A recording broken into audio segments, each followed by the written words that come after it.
All county service districts for which this body so acts, and as the Clatsop County Local Contract Review Board is now meeting in regular session. Please join me for the flag salute. Oh, over here.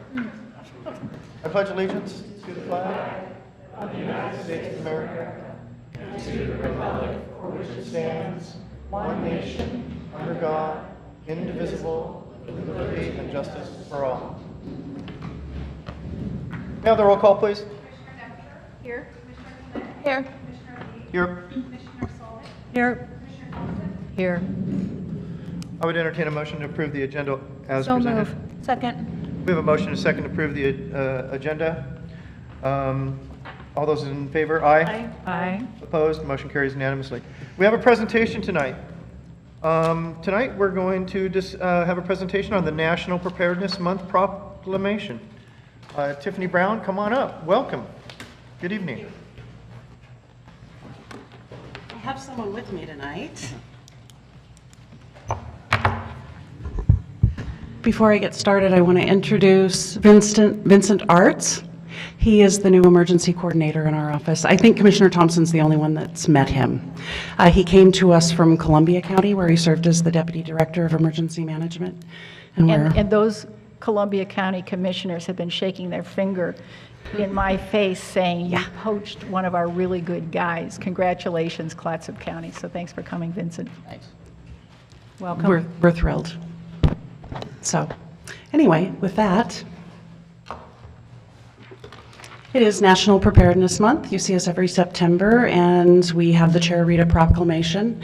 It's an event throughout the nation where we emphasize the importance of preparedness. Every year, I'm just going to talk a little bit about what we're doing locally. Every year, we try to do something a little more and new that we can sustain moving forward. So we try to include a new product or a new preparedness thing. Last year it was the Help OK sign. If you remember the Help OK sign program. The year before it was the emergency blankets that have the 10 things that you can do with them. We're giving away some whistles this year, and that's not really a huge accomplishment, but that's one thing that it's a sort of a metric every year. We also try to incorporate a new program that we can sustain. And last year that was also the Help OK sign program. So it was a product, but it was also a program. And we've managed to maintain that. We got rid of almost 5,000 signs last year, and we've ordered more. We're going to start just storing them regularly. So this year, our new product is a bag, and it's not really, it just makes it easier for people. We've watched people stumble around and drop flyers all over the ground at preparedness fairs for years, and so we got these bags this year. I brought a box of 15 stuffed bags for each of you. A swag bag? Yes. They've got some cool things in them, and if you think you've seen everything, you probably haven't seen the zombie pandemic comic book by the CDC, which is really cool. And I guess what I'm going to leave these here, and if you'd each take 3 bags tonight and give them to someone, that would be awesome. I delivered them to my dentist's office last week. So anyway, the event we were planning this year has just been postponed temporarily because of everything going on. This year we were going to focus on vulnerable populations and conduct a community-wide outreach event for the Hispanic community. This came about during my trip to Japan. I was with the director for Mercy Corps. She's bilingual, and she said she would come over here. I'm going there to do something for her, but she'll be coming to Clatsop County to do a county-wide Hispanic presentation on the Cascadias specifically, and I'll be meeting with Jorge Cateras and Norma Hernandez in the next week or two and talking about what a successful event would look like. So we'll do that later in the fall, not during Preparedness Month. My mother used to say that every day should be Mother's Day. So I'll say that every month should be Preparedness Month, and that's the vein we'll move in forward. We didn't really focus on tsunami we're kind of staying away from tsunami this month. We're really just focusing on preparedness. We're hearing people say, tsunami, tsunami, tsunami, and it really is an all hazards month. And so that's where our focus is going to be. And so events. We've already participated in a few events. This Saturday is the Northwest Natural Gas Preparedness Fair we'll be participating in. Next week is the Costco Safety Fair. We have an employee safety fair next week. And those are some of the things we'll be doing. Check our Facebook page. If you want any information on Preparedness Month, we'll be hopefully posting some helpful things this month. And with that, unless you have any questions, Charlie, you could read the proclamation. All right. Do we have any comments or questions for staff? Again, welcome aboard. Thank you. And I guess I was wondering, with all the forest fires that are going on in the state, were you called upon in any way in that aspect? Could you talk about that? Because it's quite heartbreaking what's going on. Sure. You probably know that there was an article in the paper today. 50 or 60 of our firefighters have been in Eagle Creek for the last 10 days. We had personnel go to the Chetco Bar fire, but yes, I was contacted last Wednesday by Hood River County, and they asked me to come over and serve in their County Emergency Operations Center. And so I left on Friday and spent half a day shadowing the Washington County Emergency Manager, who had been there for a couple of days, and then spent 3 days, 3 13-hour days. Yeah, those are long hours on a fire. Yeah. In the Hood River County Emergency Operations Center. Wow. Well, thank you. I appreciate it. And yes, it's a devastating situation. Did you tour any of the shelters or know anything about them? So I did not tour the shelters, but evacuation was the primary focus while I was there. So I wasn't. I was at the county EOC, and that means that I was supporting the county sheriff who was working on evacuation. And so the time was spent, Red Cross was in the room, State Public Health was in the room, and this time was spent identifying the shelters, figuring out which ones were activating, deconflicting with the hospitals who are also evacuating, preparing to evacuate to hospitals, and building an evacuation plan. Which is a piece that needs to happen in advance of that. Thank you. Thank you. all right. So if there's no more comments or questions, I'll look for a motion to approve the resolution in order. So move. Second. We have a motion, a second, to approve the resolution order and proclaiming September 17 to be National Preparedness Month and authorize the chair to sign and then read the proclamation. Seeing no further deliberations, all those in favor? Aye. Opposed? Motion carries unanimously. Now I'll read the proclamation. Whereas emergency preparation for natural disaster, major disease outbreak, terrorist attack, and or other large-scale emergency is vital to the health and well-being of every Clatsop County resident. And National Preparedness Month creates a significant opportunity for every citizen of Clatsop County to learn more ways to prepare for all types of emergencies, and a collaborative effort is needed among the whole community, including citizens, governmental agencies, city and government, private sector, nonprofit organizations, and local partners for emergency planning and preparedness to plan before a disaster occurs, reducing the risk to lives and property. And Clatsop County Emergency Management has made it a top priority to conduct outreach and educate the citizens of Clatsop County about the importance of preparing for emergencies, and preparedness is the responsibility of every Clatsop County resident, and all citizens are urged to make preparedness a priority by taking 4 simple steps. Making an emergency supply kit, make a family emergency plan, be informed about the types of emergencies which occur in Clatsop County, and get involved with local preparedness organizations. Clatsop County and the cities of Astoria, Warrenton, Gearhart, Seaside, and Cannon Beach are taking steps to train, educate, prepare, and equip their constituents for disaster events. The board supports initiatives to help citizens, businesses, agencies, and other response partners in response to a major earthquake or tsunami in Oregon. Now, therefore, be it resolved that the Clatsop County Board of Commissioners hereby proclaims September 2017 to be National Preparedness Month, and encourages all citizens and businesses to develop their own emergency preparedness plan and work toward creating a more prepared community. Dated this 13th day of September 2017, Clatsop County Board of Commissioners. Thank you. Thank you for your report. Thank you. Thank you. I would just note to my colleagues that Red Cross volunteers have been called to activate, and Serve Or Medical Reserve Corps members have been asked to activate if possible, and that the Ham Radio Club has been working on the repeater system to fortify that so that in case of emergency, the ham radio system is operative, just so that you know that other things are going on the ground. Great, thank you.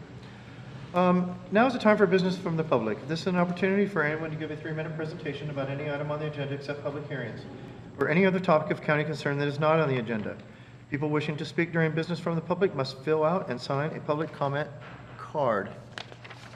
I have one request tonight for public comment. Mr. John Dunzer, come on up, state your name and address for the record. Welcome.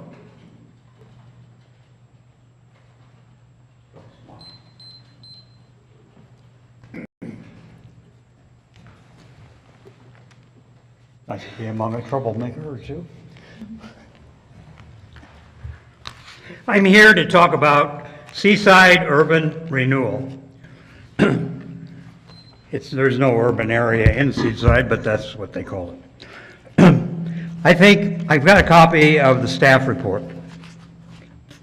And there's a couple of comments. I would think that you would want to consider the option of not approving the resolution and taking no action and requesting additional specific information. And I'm going to tell you what that information should be, in my opinion. First of all, this project is doomed to failure. 90% of this area is in the tsunami inundation zone that's in this urban renewal. The state has already just issued a letter to the city of Seaside. I don't know the exact details because I'm sort of the last one to know anything there. But basically what I think it says is, please don't redevelop the schools that are being moved, because you're not going to redevelop anything in the urban renewal district to a higher use or to a bigger use. And that's the whole purpose of an urban renewal, is to increase the development. And yet the state is telling them that 90% of the area that's in the urban renewal district shouldn't be redeveloped and shouldn't be increased in development, because that's not what you want to do in an urban renewal area. So the whole premise of the district, the whole premise of what they're trying to do, makes absolutely no sense. It's a commercial zone for the most part. The commercial zone will rely upon more population. The state has just come out with a population forecast. Astoria is going down over the next 50 years. Seaside, Gerhardt, Cannon Beach are the same, and Warrenton's going up. That's it. That's it in a nutshell. There's no development going to happen down there in Seaside and all that commercial area, because there's no people going to be growing there. It's perfectly all right the way it is. It just has too much commercial. And the third thing is something that you should really start thinking about here. Because let's say, for example, you want to build a jail. And so you want to put a bond on there, right? Let's put a bond on there. Well, you know, most of the people in this county are in a tsunami inundation zone. Most of the people live there. Okay? You think they're going to pay property taxes to support a jail if we actually have a tsunami? Those property taxes, and the people that loan you the money for the jail, they're going to say, why in the hell would I want to give money to a county that has such a high probability of not even being able to exist in the next 60 years? 30 or 40%, whatever. Okay, thank you very much. Anyway, you ought to think about these things, because that's what the bond people are going to say. And their name is Moody. Thank you. Mr. Dunzer. Moody. Okay. It was a real pleasure to see all of you. Kathleen, how are you enjoying it? Good, how are you doing, John? Good to see you. I would look for a motion to approve the consent calendar as presented. So move. We have a motion and a second to approve the consent calendar. All those in favor? Aye. Aye. Opposed? Motion carries unanimously. We're going to move on to the business agenda. We're going to page 21, the appointment of a planning commissioner. May I have the staff report? Oh, hello. May I have the staff, good evening, may I have the staff report, please? Good evening, thank you. The appointment of a planning commissioner came about because Bill Cook, as seated commissioner, resigned last month. The planning commission bylaws don't allow the commission to consist of more than 2 members who live in an incorporated city. There are currently two members who do, so we had to advertise for a person who is not in an incorporated city and lived in the unincorporated area of the county. We only received 2 applications. We contacted all of the previous applicants. Many of them already lived in incorporated cities. A couple were not interested. The 2 who were interested, George McMartin lived in the city, so we didn't bring his application forward. There's a copy of it in here just because it was received. And Jackie Presley, who is in the audience tonight. The staff recommendation is for the board to appoint her to fulfill Bill Cook's term, which expires in 2020, as indicated in the staff report. If the commission would like any additional information, I'd be happy to provide it, but that's the essential information about the appointment. Great, yeah. So we've only had one application that, She's the sole qualified applicant, so yes. qualifying applicant. Jacqueline, you're here tonight? Yes. Welcome. Yeah. I reviewed your application here, and it looks like you have 12 years in municipal government. I think you'd be a fine member of our planning commission. I look for a motion. So move. Second. Do you want the official language? I move that we appoint Jacqueline K. Presley to the Clatsop County Planning Commission to fill a 4-year term that ends on June 30th, 2020. Second. Thank you, Commissioner. We have a motion, a second, to approve Jacqueline Presley to, sorry, I got mixed up here on my page. We have a motion to appoint Jacqueline Presley to the Clatsop County Planning Commission to fill a 4-year term that ends on June 30th, 2020. Seeing no further deliberations, all those in favor? Aye. Aye. Opposed? Motion carries unanimously. Welcome aboard. Thank you. Thank you. Thank you. Thank you, Will. Shirley, did we approve the minutes? I was in the consent. Consent calendar. That's under the consent In the calendar? consent calendar. A and B. Okay. Oh, okay, all right, thank you. Oh, no problem. I was confused. It's okay. You know? Now we're going to move on to item 7B, 2017-18 Veteran Service Officer, page 27. Yeah, let me make some comments on this. We do have our Veteran Service Officer, Luke Thomas, here tonight. As a result of ballot measure 96 last November, there is additional money available to counties to provide veteran services. So for the first time in a couple of years at least, we have the opportunity to kind of enhance our veteran services. So we had 2 or 3 meetings with Luke, talked about the best way to do that. And right now, Luke kind of serves as sort of his own administrative support in addition to meeting with veterans. And so what we're proposing in this new contract is that, he have some administrative support, so he can spend all of his time meeting with veterans, as opposed to returning phone calls and setting up appointments and doing those things that need to be done. So that's basically the presentation that we have, and we're recommending that we approve the contract in the amount of $95,662. Now, I know Luke has a few things he'd like to share, if you just take a couple minutes, because we do get some good feedback about the work that Luke does. So. Oh, okay, yeah. Well, first of all, thank you for letting me come in tonight and sit down and talk with you guys. Normally, you never hear some good feedback in doing this job.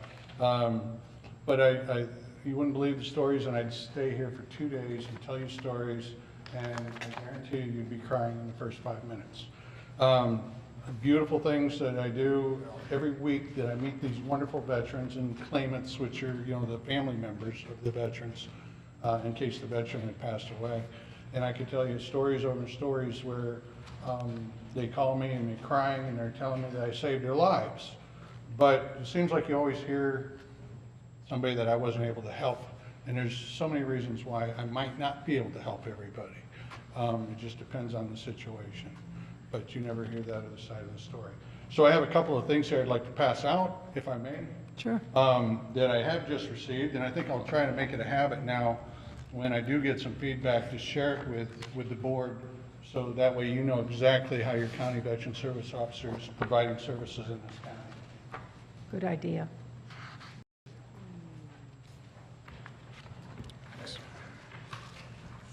Just something short and sweet. Colonel Dean Perez gave me an award just before he got promoted. He got promoted to colonel, or I'm sorry, to general, and he's on his way to the Pentagon. So he gave me this on his way out. And also one of my veterans that I've been taking care of for a little over a year now. His story is on that letter, and I believe he mailed it to the board. And I have some others. I didn't want to just dump a truckload of stuff on you. Santa letters? In this, the one gentleman's case there, you read it, he was a Vietnam veteran. He lost a good portion of one of his hands, and he was medical boarded out, and he got a small disability through the VA. He met with me, filed some claims. He's now at almost 100%. He's not only that, but now he's getting his military retirement plus his VA disability. And after losing his wife, he was in dire straits. So that's his letter. Yeah, and I just to add to what Luke said, I don't even think you know this, but I probably have received 4 to 6 letters about the work that Luke does, very positive. Like, just haven't shared them with you yet, but over the last 2-3 months, received several letters in my office as well, and I'll emails out to the commissioners so you can see those. Good. I'd like to see those. Yeah, Mr. Thomas, I and myself, and I'm sure the board is very pleased with your work you're doing. And to get this extra money is really important. I know we were at our recent Northwest Oregon Housing Authority meeting. The commissioners from Clatsop and Tillamook have been looking for ways to kind of improve the communication between the Veteran Services officers in each individual county and through the Housing Authority, where we're trying to, get as many VASH vouchers as we can. And so you may be hearing from the executive director of NOAA soon to kind of maybe come and do a little presentation for us and talk about to the NOAA board also. But I'm really pleased that you've got some more time. I certainly don't want to, give you some more work. But, Oh, no, every week, I don't get, a week doesn't go Yeah, by, you I got don't it. have a homeless veteran call me for a VASH voucher. Yeah, we need to work together with the, Right. our neighbor counties and the Housing Authority, which encompasses all 3 counties, to work on getting those VASH vouchers. And Yeah, and that's the VA and NOAA, and they have a limited number of those VASH vouchers. But the political red tape is something that we need to bring up at that time, because of the requirements to acquire a VASH voucher is ridiculous. Yeah. You have to be homeless for a year before you can even get that. yeah, so we need to, work on that and reach out to some more of our, state and federal, elected. So I really appreciate, I just wanted to kind of bring that up, but that's something that's right on my radar screen right now. Does Yeah. any of the other commissioners have any comments or questions? Yes, hi, thank you for all your service. Do you work with the Northwest Senior and Disability Service people? Was on the phone with them, well, actually, no, that was behavior development today. I was on the phone with them yesterday about somebody. Okay. That's my committee that I'm on, so if there's anything I can do to help, let me know. Oh, no, they're great. I've gone out there, met the staff. Oh, I know they're great, they're really terrific, yeah. Gave them a I enjoy working with lecture, them. well, I say a lecture, I just basically told them what I do.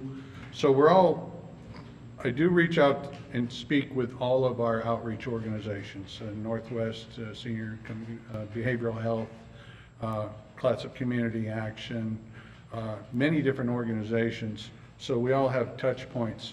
So if they receive a veteran in their area who they believe is not receiving their benefits, they put them in touch with me right away. So it's kind of like we're all spiderweb together to catch those veterans. That's great. I'm wondering about the administrative help that you're getting. Are they going to have an office, or The who? the person that you're going to, your administrative help Oh, that you're getting, they're They're getting We're a, winging it, that's all I can tell you. okay, so the money's coming in and you're going to make it happen. I think Luke has a home office would be the way to describe that. Okay, that's what I'm wondering. Your office is right down here in the blue building, right? Oh, no, sir. Where's your office? No, that's a now? common misconception. It's even on Google Maps. If you do that, I don't know why it keeps doing that. Why- The why- Long VSO, a long time ago, got that set up through Google. I'm up at the college. The college has me a specific area, and they just told me I'm actually going to be moving. I'm still going to be in the same building. I'm just moving into a more private room because some of the things that are said, we don't want people hearing. You don't want to hear the stuff that I hear. And then that's at the beginning of the week, and then at the end of the week, Thursdays, I'm at the American Legion in Seaside, and on Fridays, I'm at the Seaside Public Library. Super. Which That's really good. coincidentally, they're just both on the same street, so. So is there like, okay, So I'm trying to work both ends of the county. Excellent. Because I have so many folks that just traveling from 26 or almost to Tillamook all the way to Astoria is an enormous inconvenience for them. especially this time of year. So I try to work both ends of the county every week. Great, I'm pleased to hear that. That's Wow. awesome. Luke, way to go. Well, you know me. I do know you. It's a joy. I overdo it, so. It's All good. right. Thank you. That's it, okay. I haven't eaten all day, so I'm gonna go have dinner. Well, get something good. Did we move to approve the contract? Because I'd like to do that.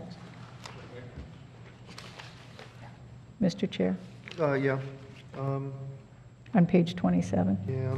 yeah, I got it right here. So we're looking for a motion we're looking for a motion. I move to approve the 2017-18 Veterans Service Agreement and authorize the county manager to sign following the contract review process. Second. We have a motion and a second to approve the 2017-18 Veteran Service Agreement and authorize the county manager to sign following the contract review process.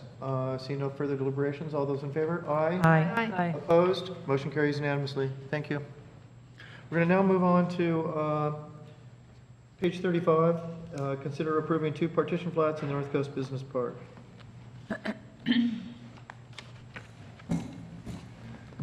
Good evening. Good evening, Commission.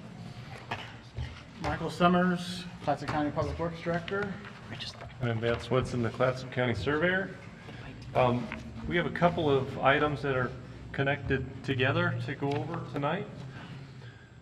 The first is to consider approving 2 partition plats in the North Coast Business Park. As you know, the Clatsop County has placed the business park into the Clatsop Enterprise Zone, and we intend to develop it into general industrial tracts. Because the potential occupants are of unknown size and shape, we're kind of using an approach, and have for a while, of kind of creating a general framework, and then as we get potential occupants, we'll get it nailed down to where we want it.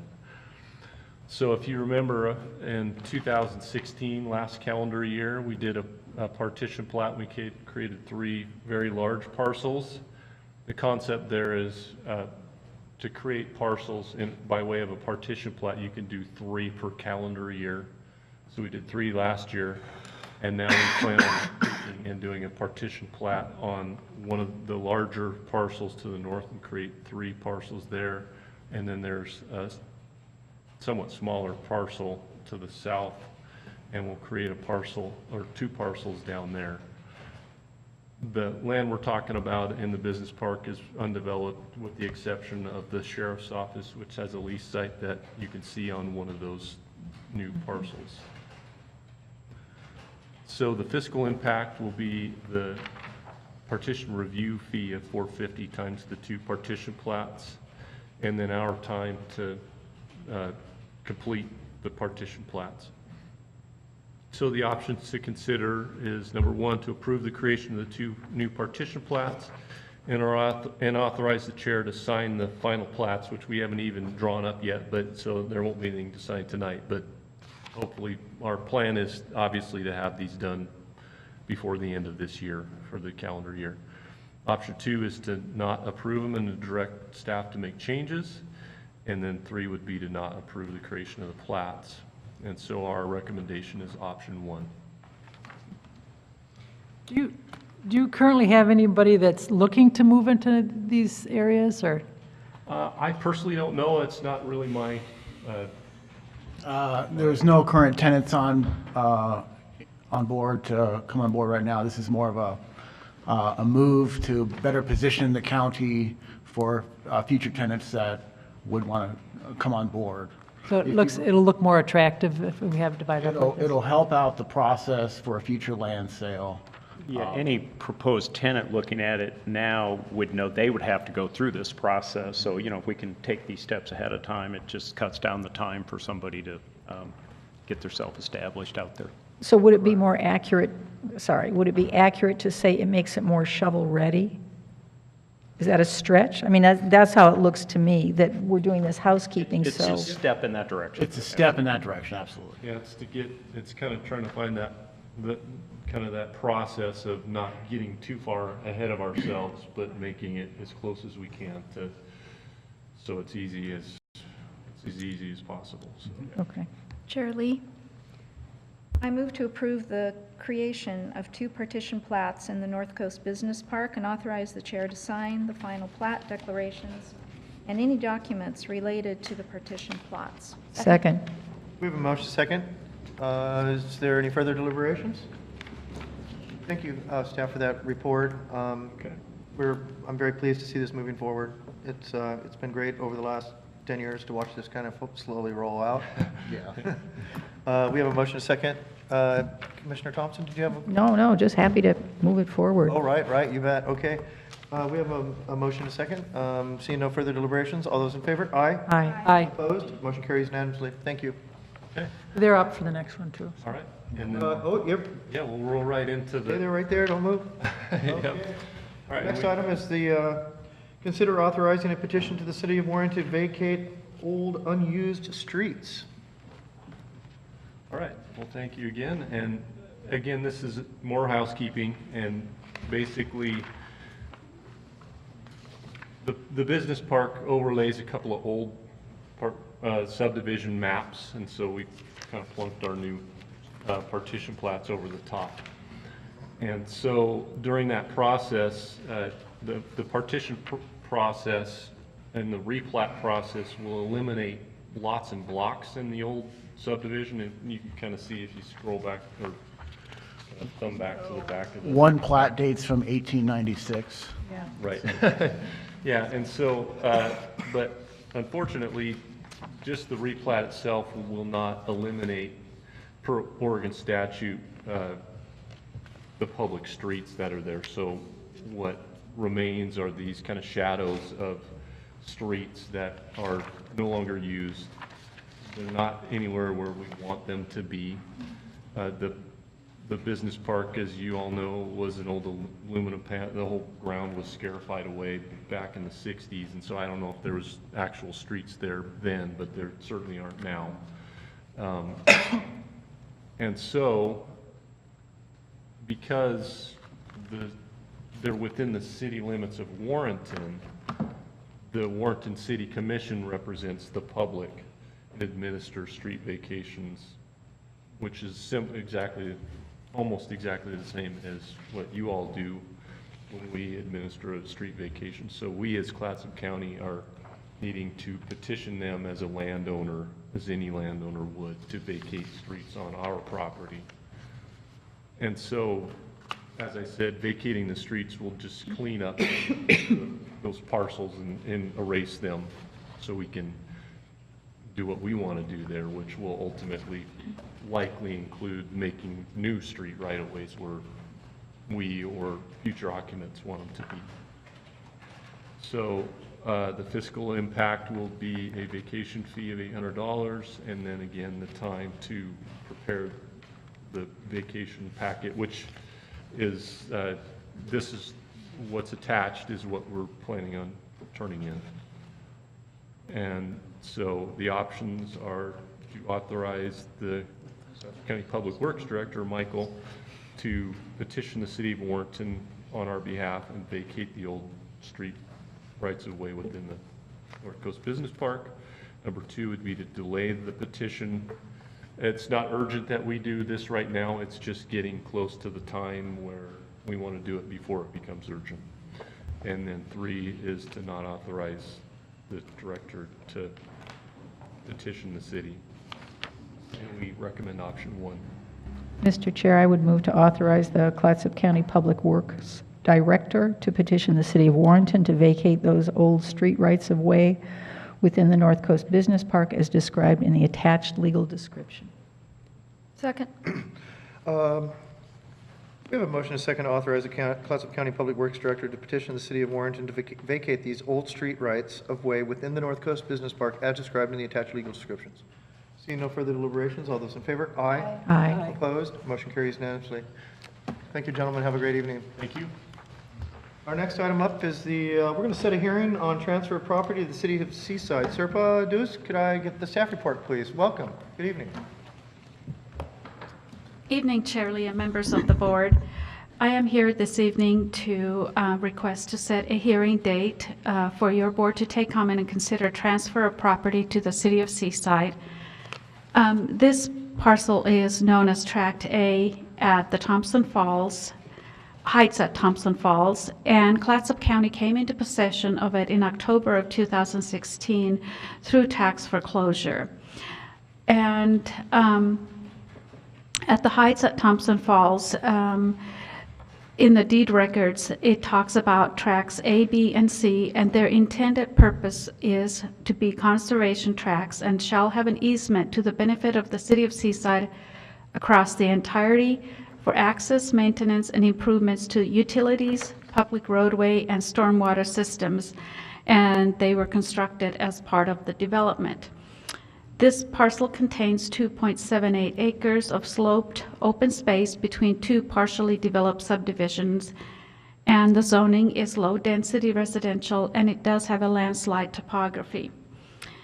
This tract was categorized pursuant to county's property management policy for other government, and the qualifying other governments could be the City of Seaside, North Coast Land Conservancy, or Thompson Falls Homeowners Association. The Homeowners Association has had an administrative dissolution as per Secretary of State webpage.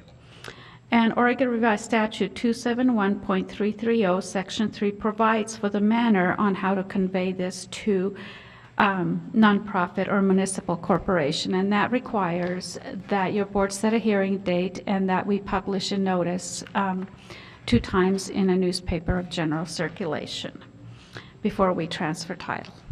So.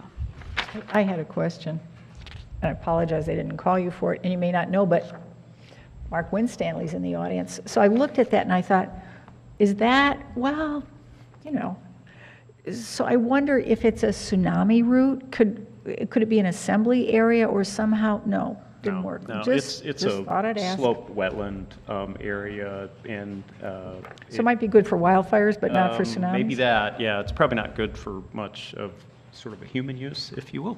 Okay. So, Just curious, just always looking for a place to get people up out of the inundation zone. Climbing the cliffs. Okay, thanks. Also, I have a question about, I know that City of Gearhart used to own property around there. Is that still in effect, or do you know? I do not know. I know that they own property east of this parcel somewhat, but there's other properties in between, but not too far east of here. But it's still considered the Thompson Falls area? Yes, it is part of the subdivision. So this isn't a developable piece of property, basically, right? That is correct. It's not developable. And so we're just going to give it to the City of Seaside. How come we don't give it to the North Coast Land Conservancy? They were given the other tracts, and I don't know the reason why this was not. Does the City of Seaside want it? well, What are they going to do with it? Yeah, I think, let me comment on that a little bit. I think our thinking on that was, if you look at a map of this, it's crisscrossed with city of Seaside right-of-ways and easements for a variety of things. So we thought, since they already have lots of easements over this property, you know, why don't we just give it to them? It doesn't have any development potential for anybody. And if they want to give it to the Conservancy, they could. Okay. Yeah. Okay, I see, because it's an easement to benefit for entirety for access, maintenance, and improvement to utilities and roadway. Okay, that makes sense. Mr. Chair, I move to set the public hearing date for September 27th, 2017, and direct staff to publish notice accordingly in the newspaper. Second. We have a motion and a second to set the public hearing date for September 27th, 2017. Direct staff to publish notice accordingly to the newspaper. Thank you. For your report. Next up is the contract for Logan Road and Stave Bolt Bridge Project, page 65. If we had a motion, don't we have to vote? Oh, excuse me. We have a motion and a second. All those in favor? Aye. Aye. Opposed? Motion carries unanimously. Pardon. Our next item is page 65, Logan Road and Stave Bolt Bridge.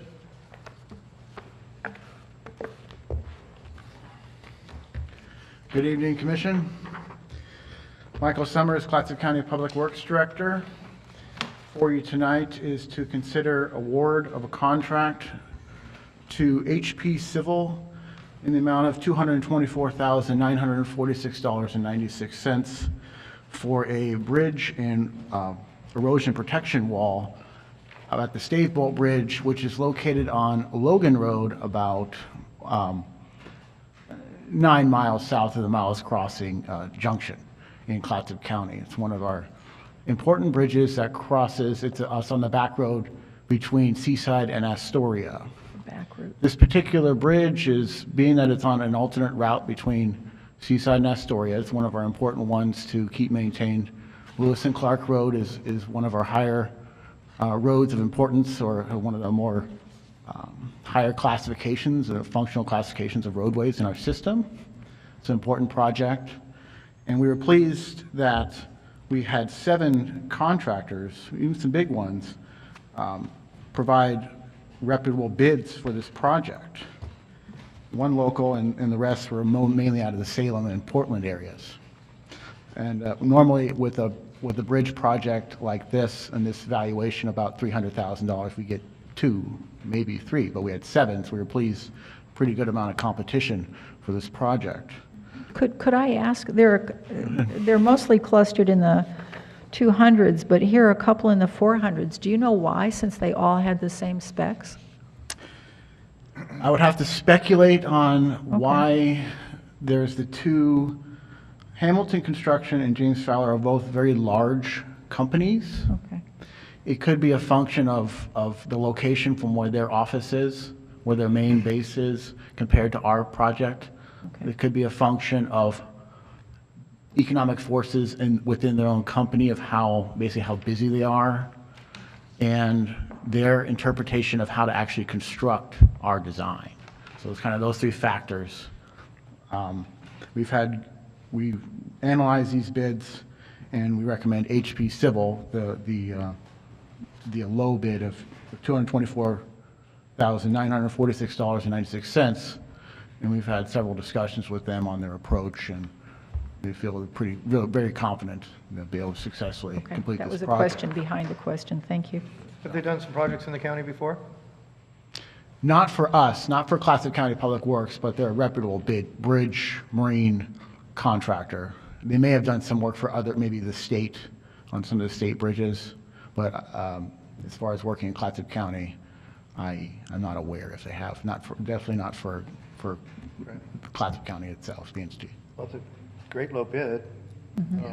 The engineer's estimate was about $300,000, so it was well within that. And I think that's a function of how busy, or maybe not enough projects on the public works arena around the state right now. So I think we got it at the right time. It's a good winter project, late fall for contractors, which is kind of, usually bridge projects take longer and span out several seasons. This is a fairly quick, short project, so for this contractor. So.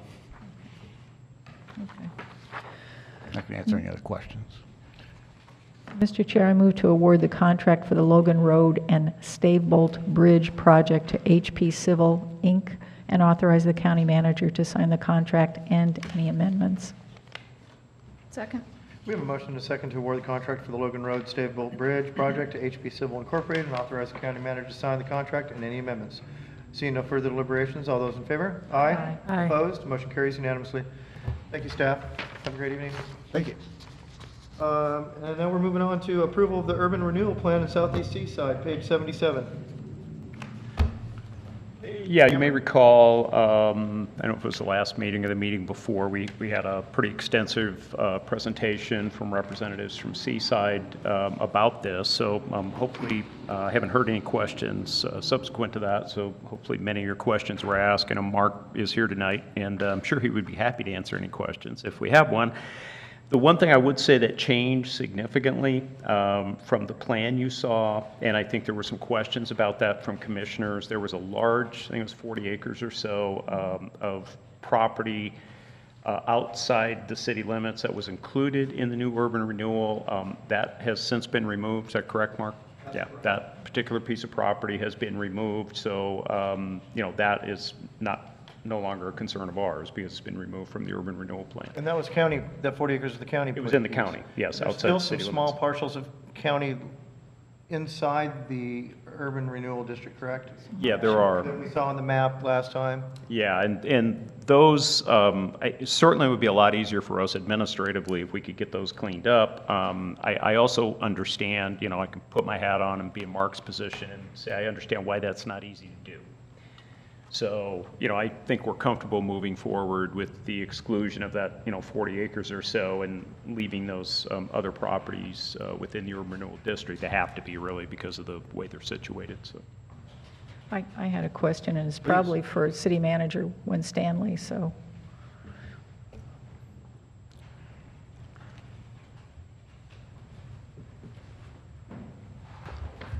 Mr. Chairman, Commissioners, my name's Mark Winstanley, and I'm the City Manager of Seaside.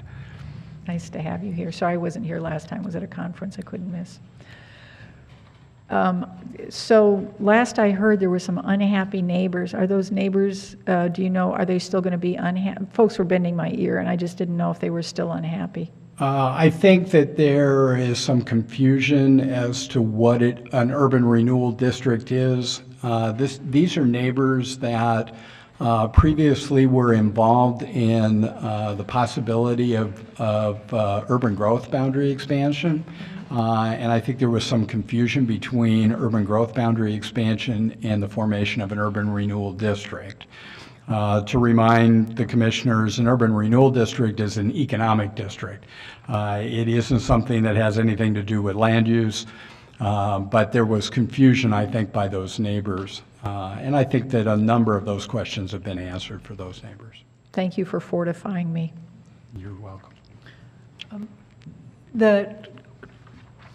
What I got from what Mr. Dunzer said, if the state changes, was he inferring that the state may change what can be built in certain areas, and would that affect this urban renewal project?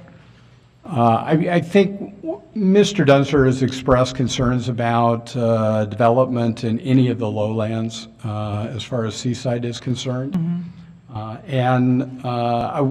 this point, the state is not taking any action that would restrict development as far as the urban renewal district is concerned, unless we were to build schools or public safety facilities or those types of facilities.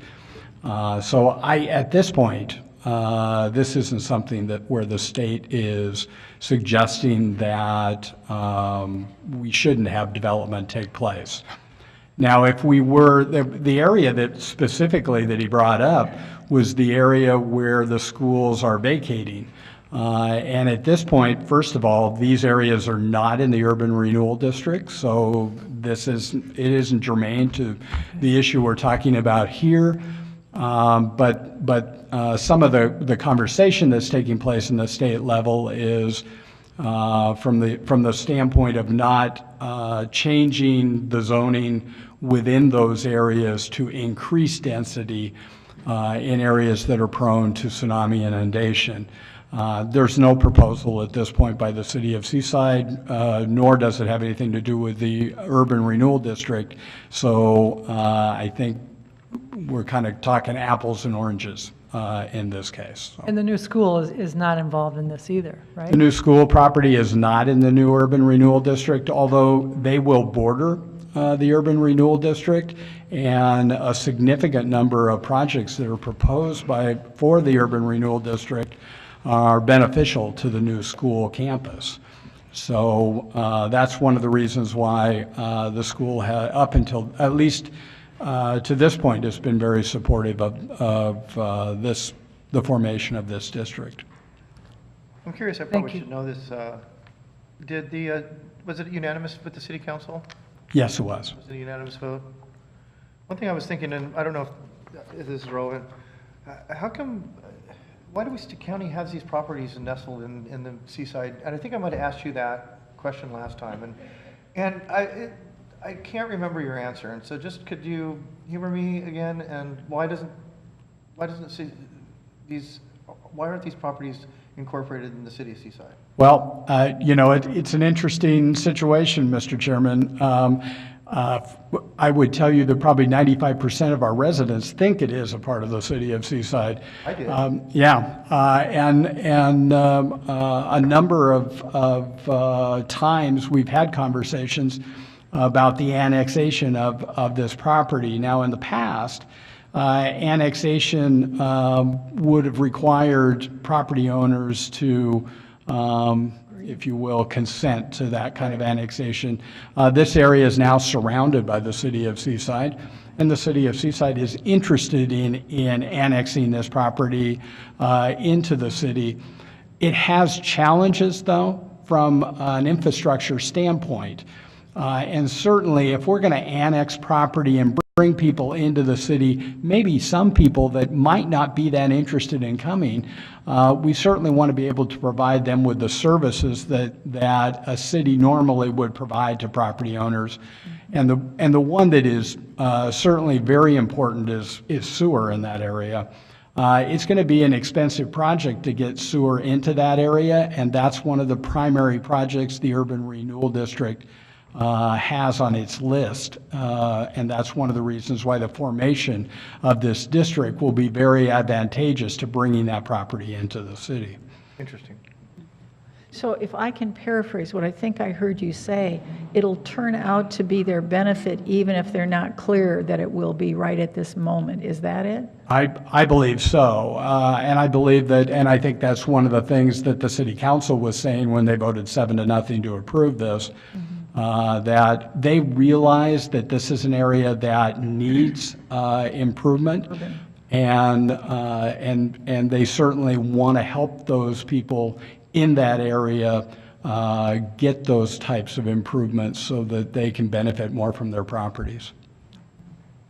So my next question is like, so the city of Seaside would respond to a fire there or whatever, even Yes. though it's in our fire district, so Yeah, you're so it's in our correct. fire district. And because it's right next door to us, we're going to respond if they Sure. have police calls, even though it technically is the sheriff's responsibility to respond for police calls. Do you have suggestions for fixing this? For Fixing it to get, so that your urban renewal will facilitate probably bringing these properties in? Yes. Okay. That's all I had. Thank you. If you're going to vote now, I won't take my break. Shirley, I move to approve the resolution in an order adopting the Southeast Seaside Urban Renewal Plan in accordance with ORS 457.105 and authorize the chair to sign. Second. We have a motion, a second, to approve the resolution order adopting the Southeast Seaside Urban Renewal Plan in accordance with ORS 457.105 and authorize the chair to sign. Seeing no further deliberations, all those in favor? Aye. Opposed? Motion carries unanimously. Thank you. Have a good evening. Thank you very much.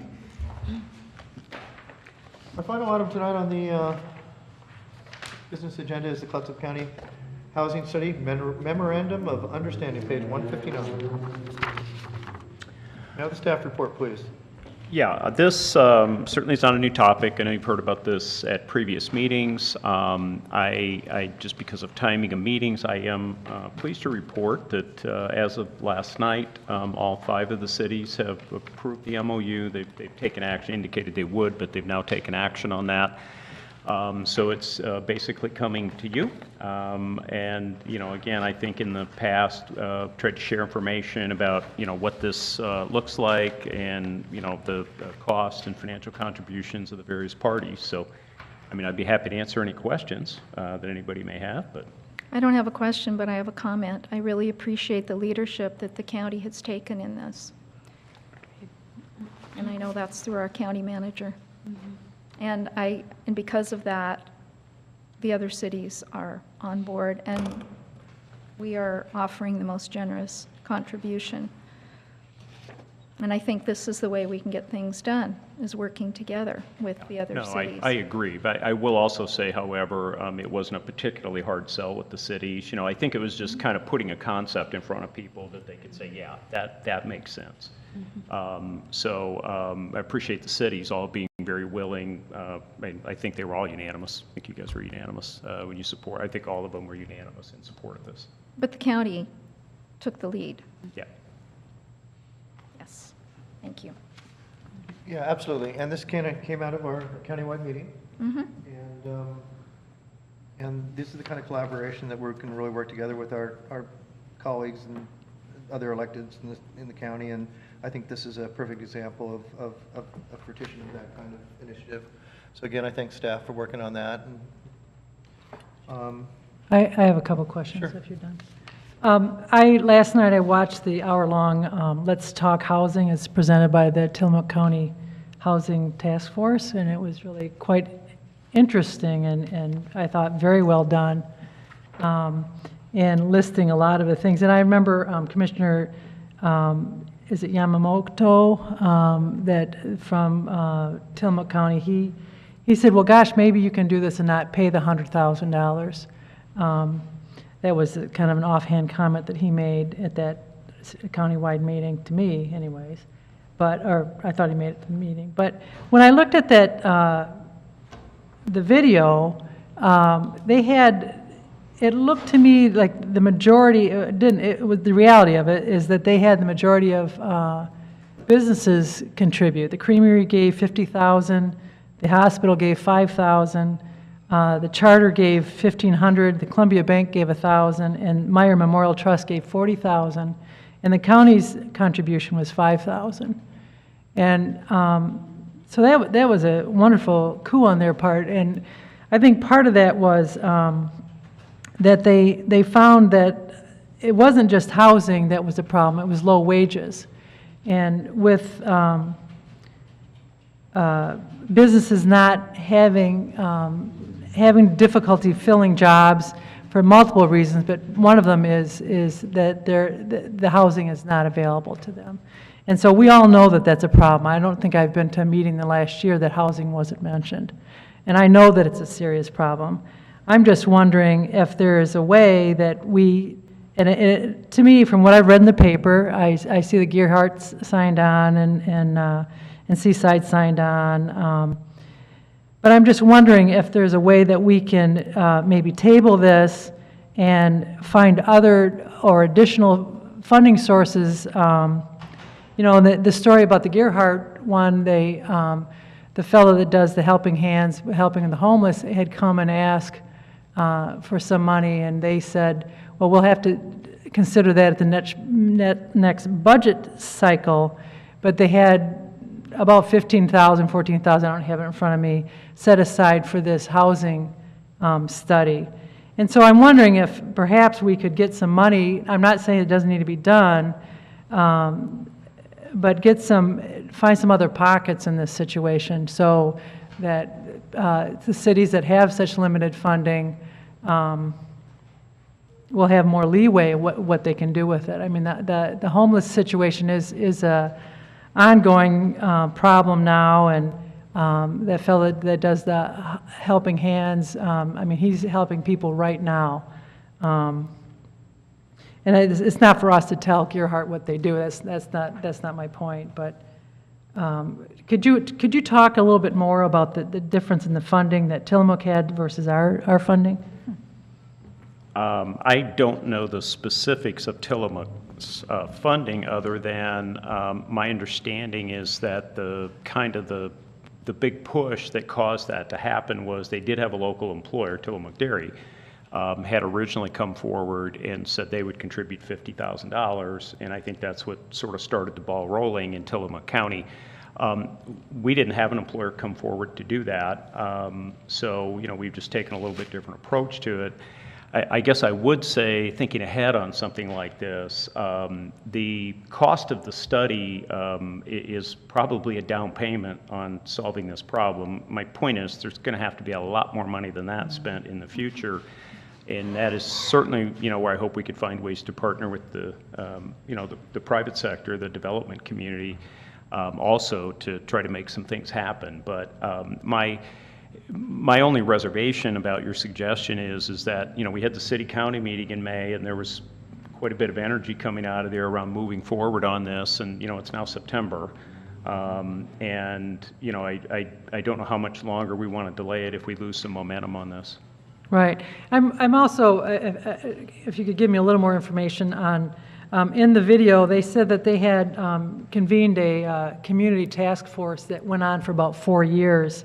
And together they worked, which I see that work ahead of us, and then they asked for the study.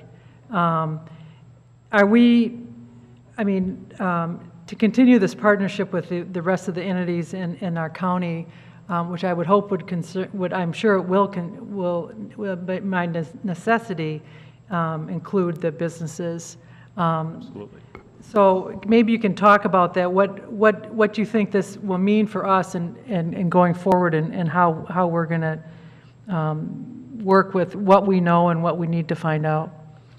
Yeah, I think it's probably 2 or 3 things. I think one issue is that, as you said, I haven't been to a meeting since I've been here either where housing doesn't come up in some capacity as an issue. But when I started sort of asking beyond the initial question of people, we have a housing problem, I'm like, well, what does that mean to you? It means something different to everybody. Mm-hmm. And I think part of what the study does is help us understand what is the housing problem? For instance, where are the gaps in the market? Is it a rental gap? Is it a purchase gap? Is it a price point gap? I don't know that we actually know those things right now. Once we can figure out where the gaps are in the market, then I think that puts us in a position, what I hope will come out of the study, was part of the Tillamook study, would be some specific recommendations then about what county and city government could do to address those gaps that were identified in the study. And I think I shared this before, but one of the key people in the Tillamook study was Commissioner Bill Bartline.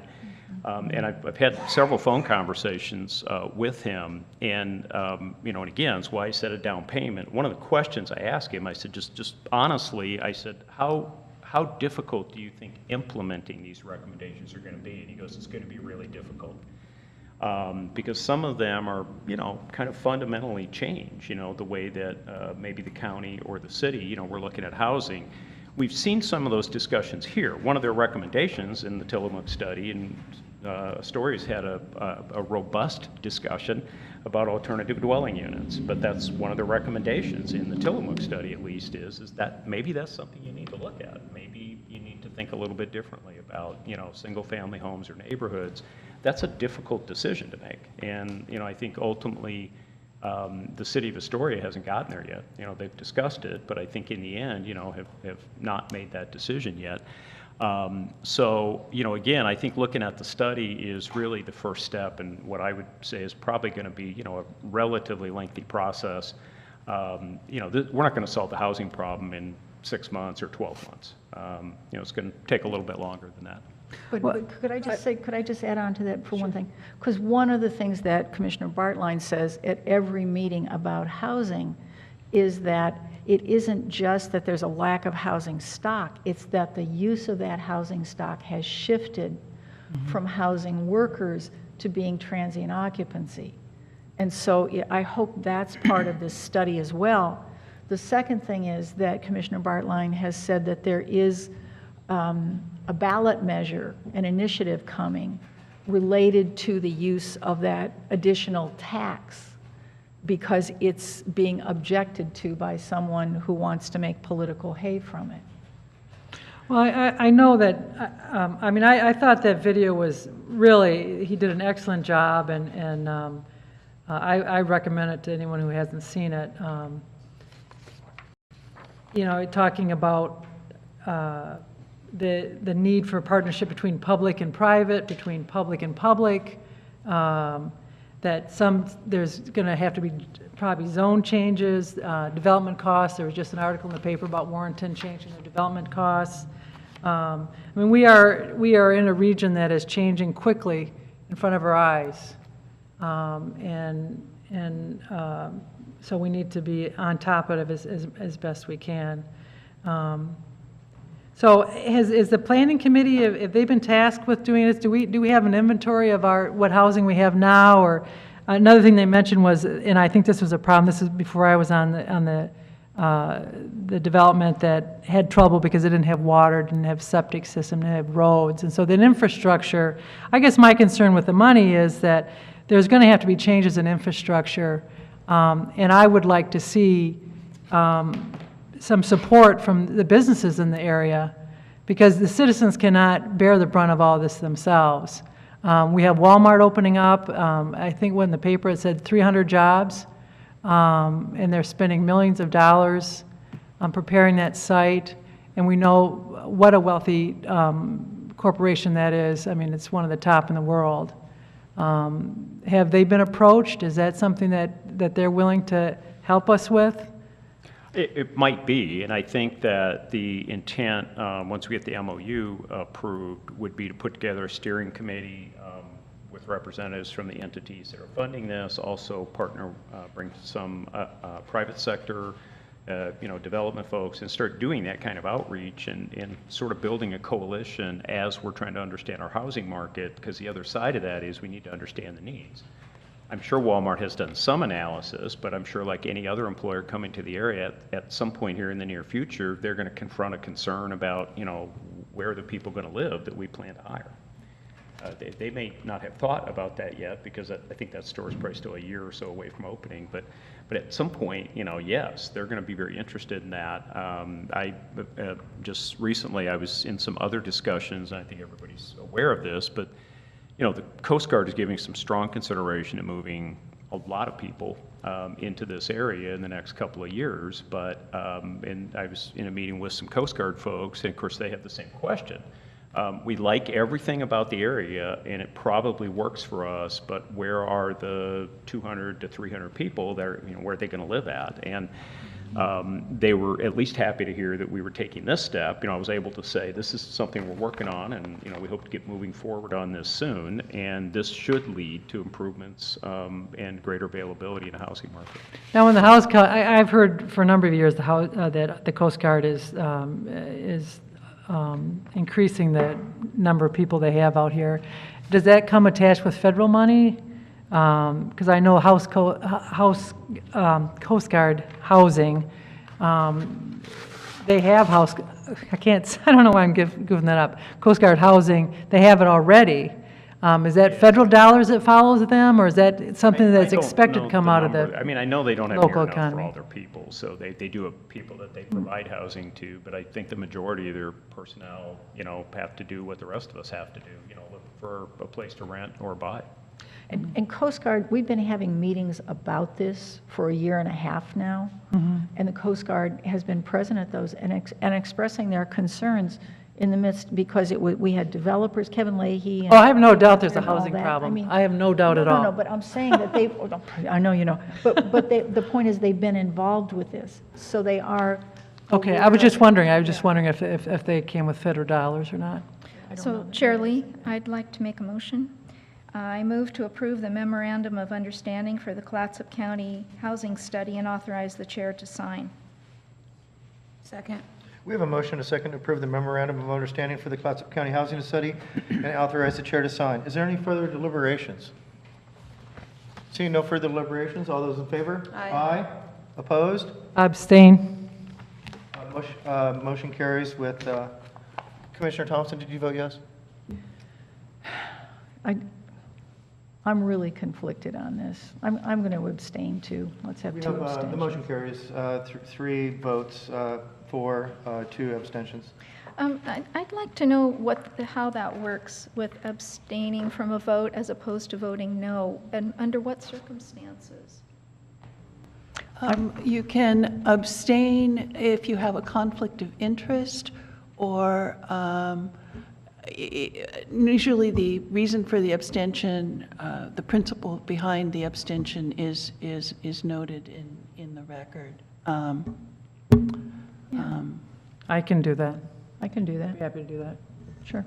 So you have conflicts of interest? No, that's not the reason. My concern is I would like to get some money from other than the public entities. I would like to reach out to Walmart, reach out to the major employers, and see if we can get some money from them. That's why that's my concern. Well, I guess I'd just like some clarification when it's appropriate to vote no as opposed to abstaining. A lot of that has to do with the individual feeling of the commissioner. A no vote is when you are opposed to something. Abstention is when you either have a conflict and don't believe you should participate, or perhaps feel you don't have enough information to participate, so that you don't think your vote would be an accurate reflection of what you believe, because you don't know enough about it or you conflict. Okay, thank you. That's clearer. Yep.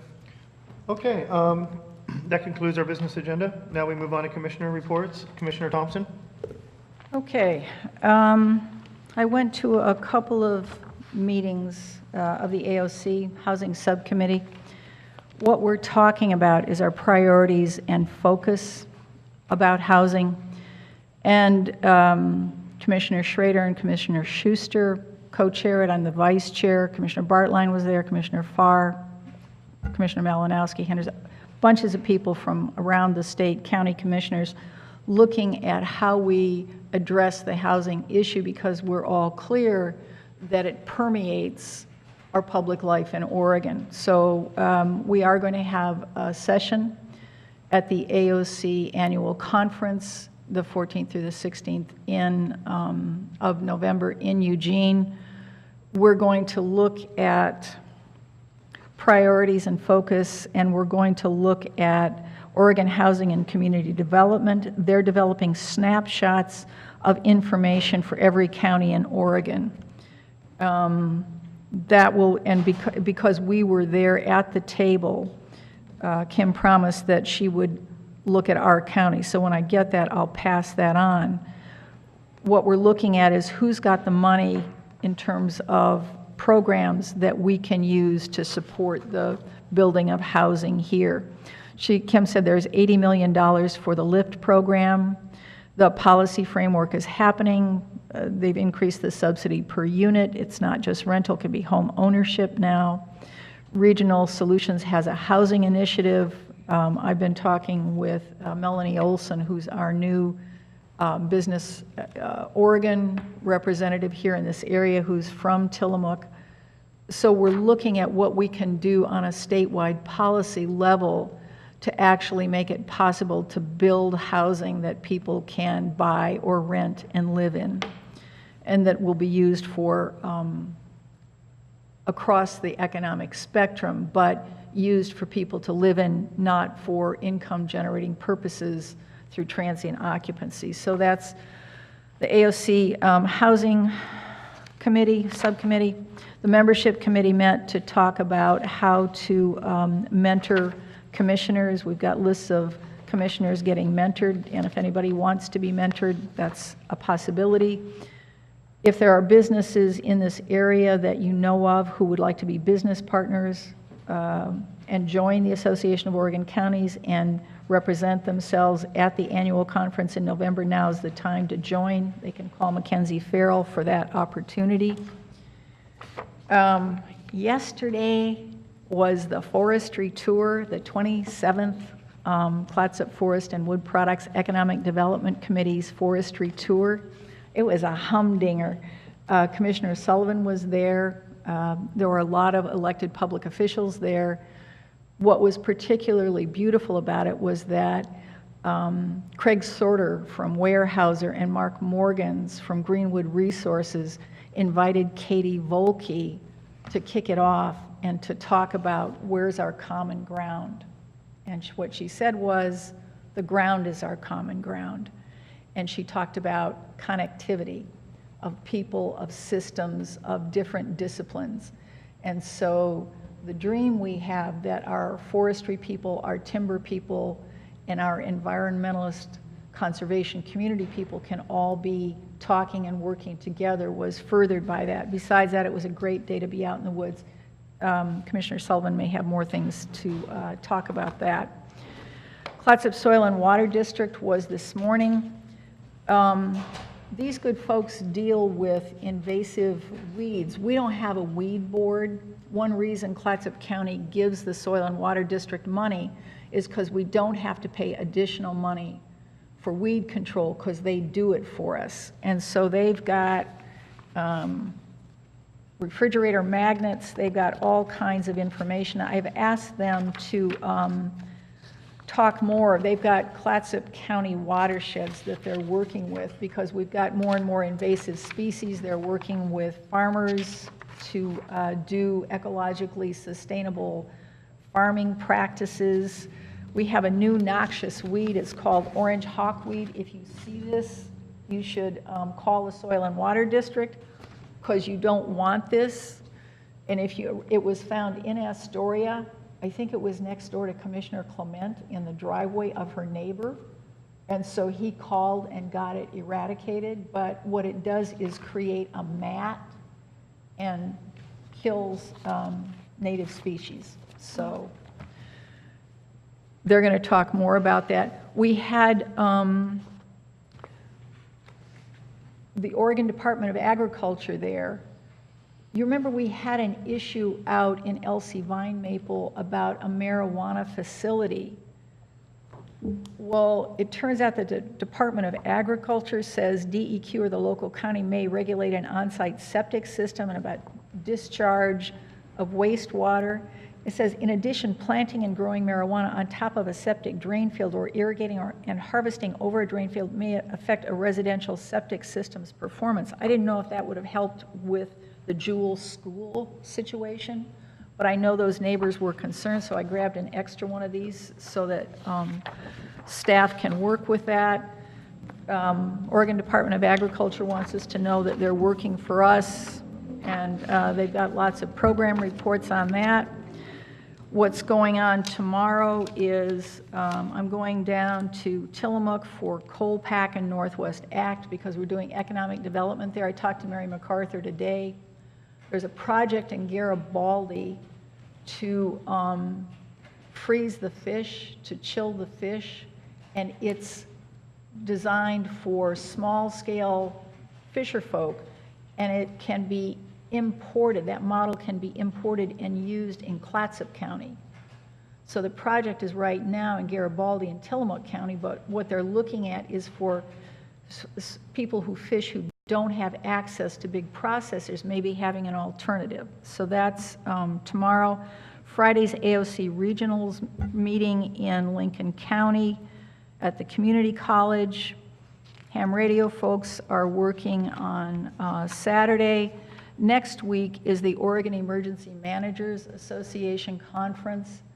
I'll be presenting in a session, I'll be attending that, but I'll be presenting in a session with the director of Marion County Emergency Services, Ed Flick. He and I are going to have a conversation about how do elected and appointed officials work well together. And so we're going to model that appropriate behavior. So that's most of next week. The Red Cross is having another training for shelter staff. If you want to learn how to be useful in an emergency in a Red Cross shelter, this is your chance, and you can call Clatsop Community College. if you want to help the Ham Radio Club, that's also next Saturday. So then, before our next meeting, there's also the Oregon Wood Products Working Group and Cedar meeting before we meet again. So I'll be going to all of those. Thank you. Thank you. Commissioner Sullivan? Thank you. I did enjoy the forestry tour. I thought Katie Walker did a wonderful job of talking about getting different stakeholders together and finding common ground. And I hope that we all need to do that on many different aspects, including housing, to get all the voices together and to know that we're working towards a common goal, which is, I know, what we're all wanting to do. But she's just a wonderful speaker, and hopefully maybe sometime in the future we can have her come and do a presentation for us and the good work that she does. Allie, Mayeda. yeah, she gave me some cards because Congresswoman Bonamici is coming to some town hall meetings, so I got enough cards for everybody. Apparently they printed out a lot, so we have enough to go around. So I enjoyed the forestry tour, and then last Thursday on the 7th, I went down to the governor's Environmental Justice Task Force in Newport. It was the first time they came out to the coast. It was hosted by Beyond Toxics and another group called Opal, and there were a lot of constituents there that had a lot of very articulate and heartfelt comments about aerial spraying in particular. And so that was just, I'm trying to learn as much as I can about these issues that affect us. And I think they're hoping to look at aerial spraying and how it affects the watershed in our communities. And then in that next week, I'll be going to County College. I think it's the final County College. That's been an enjoyable and worthwhile experience for me. And then I don't know if you probably got the same email that I got. The Oregon Parks and Recs Department is asking for feedback on an important study evaluating a 17-mile section of the Nehalem River for possible inclusion in the state's scenic waterways program. And while a lot of that river is in Tillamook County, there is some of it in Clatsop County, and it goes through Clatsop State Forest. So I would like, if we could, to get it on the agenda, and we can talk about maybe how we feel about it and what comments we may want to put forth for that. I printed off a map from the Oregon State Parks and Rec, so you can have something to look at. And then, yeah, thanks, let me see here. This is, thanks, Kathleen. I think that, I don't know, maybe I didn't. And then finally, the housing, I don't want to say I'm discouraging studying about the housing. That's not how I feel at all, and I appreciate the work that's been done up to this point. I hope that that's a clear message. And I spoke to Cam about the email that I got on the Oregon's Housing Community Services, the Phase 1 outreach for the statewide housing plan. They're asking for input, and I guess we are going to look at that and see if they can help us or that we can help them. And I hope that we can, because this housing problem that we are experiencing is region-wide, and it's not just the Northwest region. It's nationally, I think. So, and that's it for me tonight. Thank you. Commissioner Noviker. Yes, so I'll start with something unpleasant, and then I'll end with something that hopefully is a happy report. So perhaps everyone knows this, I don't know, but Um, 2016 State of Mental Health in America, ranking by states, Oregon is the last. We are the worst. And this is, I just recently learned this. I was speaking with one of the counselors who works for the county and learned about this. So I thought, what can be done? Well, throwing money at it's probably a good idea. That's the state's responsibility. And I've asked before that we have ongoing phone meetings with our state reps. We used to have that before. And I think when the next legislative session begins and we can have input, I would really like to push this to Senator Johnson and Deborah Boone, that we do not want to be the last. And, well, that's what I have to say about that. And, oh, well, you might be interested. This takes into account adults with any mental illness, adults with dependence or abuse of drugs or alcohol, adults with serious thoughts of suicide, adults with mental illness that did not receive treatment or an unmet need, adults with disability who could not see a doctor due to the costs, youth with at least one past year major depressive episode, youth with dependence or abuse of illicit drugs or alcohol, youths with severe mental disorders, and those who did not receive mental health services, youth with severe mental disorders who received some consistent treatment, so they took all these things into consideration. Students identified with emotional disturbances for an individualized education program, so an IEP, and mental health workforce availability. Mental health workforce availability. And which leads me, does the county have anyone where staff can go speak to a counselor? Is that something that is? We have employee assistance programs. We don't provide the service ourselves, but yes, and we do have staff that use that from time to time. Okay, well, good. Yeah. Okay, so that was that. And then the next thing is, so the Arts Council, as you know, completed the study.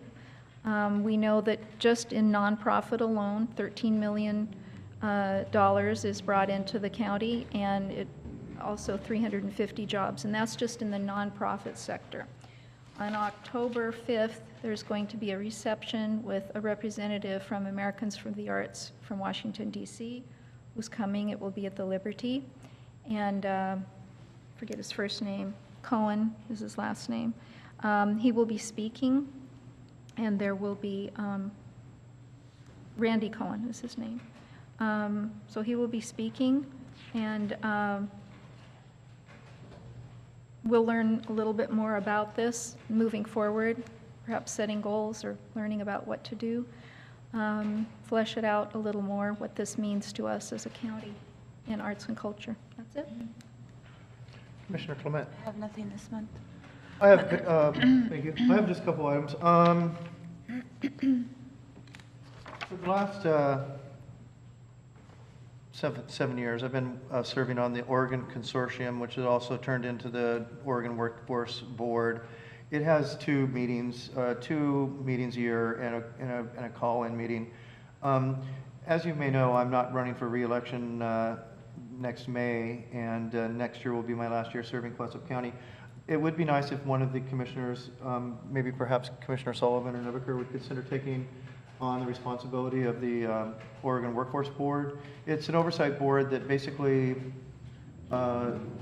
oversees the workforce development and the workforce center here in this district, and specifically Clatsop County, and our service district. When the Oregon Consortium was broken down from the 15 counties, we made up a smaller organization, and our district includes Columbia, Clatsop, Tillamook, and Lincoln counties, and Douglas County. And so if one of the commissioners would like to get up to speed on that, it would be great to have that transition, so you would have a year into it and then possibly 2 full years to serve. It's a great opportunity just to basically meet with other commissioners, and it's 2 meetings a year. So if one of you want to do that, that'd be great. Just get in touch with me. That would really help me out a lot. I attended the NOAA meeting, Northwest Oregon Housing Authority meeting, and I reported to them about our decisions concerning the Seaside property and putting together a plan for the Uniontown house. And basically the merger is ready to go. I think we're going to probably see Executive Director Johnson bring in the final paperwork and the final housekeeping measures that need to be done to bring the merger and complete it. The other point of that is that we're real close to refinancing the Class Up Shores property, so that will free up $500,000 on the trust fund. So that can be used to build more affordable housing here in Clatsop County. Yay. And that's all I have. County Manager Moore. Yeah, just a couple of things. One is that we do need a couple of members to serve on BOPTA, the Board of Property Tax Appeals. So I would encourage commissioners, if you have any constituents, people that might be interested, we'd certainly like to talk to them. I'm not good with numbers. What I told, Valerie sent me an email and said, you know, if you won't do it. And I said, you know, if it's for the good of the cause, I'll do it again, because I've already done it for 2 years. Right. But we still need an additional member on top of that. So in the public, That's what not you're what- saying, it doesn't have to be commissioners? Yeah. So, and we've done some solicitation, we just haven't had any response for this yet, so. I'm trying to get people on my senior disability. It's really hard to get people to Well, serve. it's hard to snuggle up to Yeah. Oregon tax law. Yeah, taxes are usually something people run away from, towards, but, 20% of our budget. and just to give you, this is like a long-awaited update, I think, but we're really close to actually start broadcasting these meetings. Apparently, all the equipment is now here and has been installed. I think there's just some training that some of our staff will have to go through, so it could be the next meeting, or I'm guessing, you know, either that or the first meeting in October would be the first meeting we would broadcast live. So just want to give you a heads up on that. We won't even have an 8-second delay? Say what? We won't have an 8-second delay for censoring us? Well, I don't know. We might be able to work on that. I don't know what the capability of the Carson had equipment is. that. But, and I had sent something out to you earlier this week, but we should be making an announcement by the end of the week about our new county clerk. I think everybody's aware that Valerie will be retiring in November. And also, one of our ongoing projects, the Crisis Respite Center. This Friday, there will be an expert in town who's responsible for other respite centers in the state, apparently been very successful.